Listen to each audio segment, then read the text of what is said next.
हाय सांग माने जय जगन्नाथ।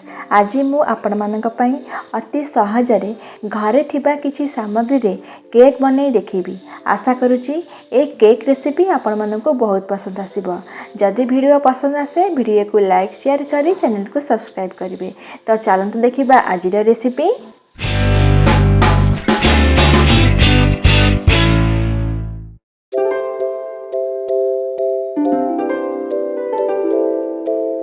प्रथमे मुझे गोटे कप रु टिके कम गुआ घी नहीं से चा पीवा कप रे 3 कप मैदा नहीं जाइए।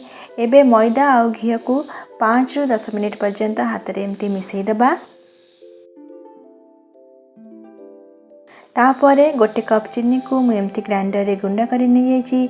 एबे एथिरे चीनी गुंड को देबा। सेथिरे गोटे चम्मच बेकिंग पाउडर पकई भलसे मिसईदबा। तापरे सेथिरे अल्प अल्प क्षीर ऐड करिबा। मु एठी टोटली 3 कप्स क्षीर ऐड करूची।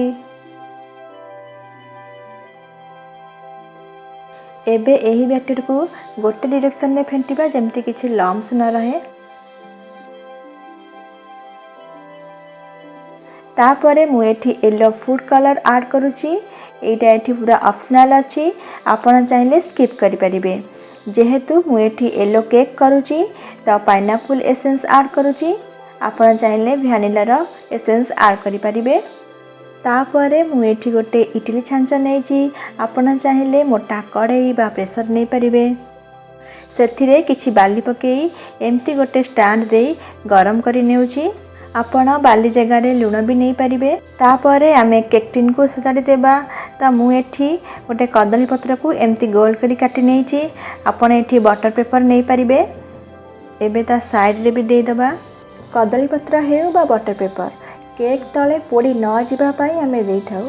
जदि दीटा जांक नथिबो तेबे प्रथमे केक टिन रे किछि तेल लगेई देबा। तापरे मैदा को छिंची एक्स्ट्रा मैदा को काढ़ी देबा। एबे हम कदली पत्र वाला केक टिन को टिके गरम करी सेतरे घी मार दबा। तापरे आमे रखितिबा बैटर रे हाफ चम्मच गुजराती गुंडा पकेइबा।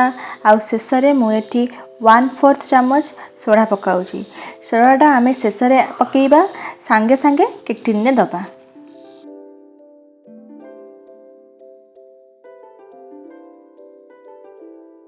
तापरे केक टिन को टिके एमती टैप करि देबा। एहा द्वारा बैटर पूरा सबन भाबरे रहिबो। सेथिरे एबे टुटी फुटी को ऐड करिबा। ए टुटी फुटी रेसिपी रे वीडियो चैनल रे आगुरु अपलोड होईची। ऊपर थिबा आइकन ने क्लिक कले वीडियोटी पाई परिबे। तापरे आमे गरम करी रखितिबा इडली छांच रे रखि देबा। आ घोड़े की लो फ्लेम रे 45 मिनिट छाड़ी देबा।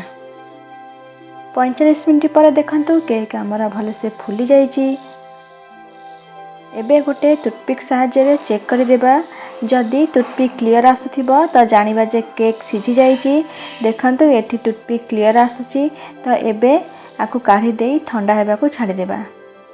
ठंडा हे सारिबा परे मु आ गोटे प्लेट को काढ़ी दउची।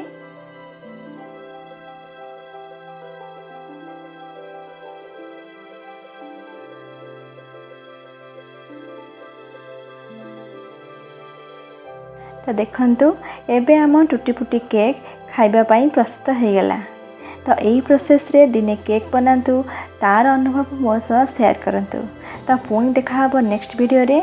रहुची, धन्यवाद।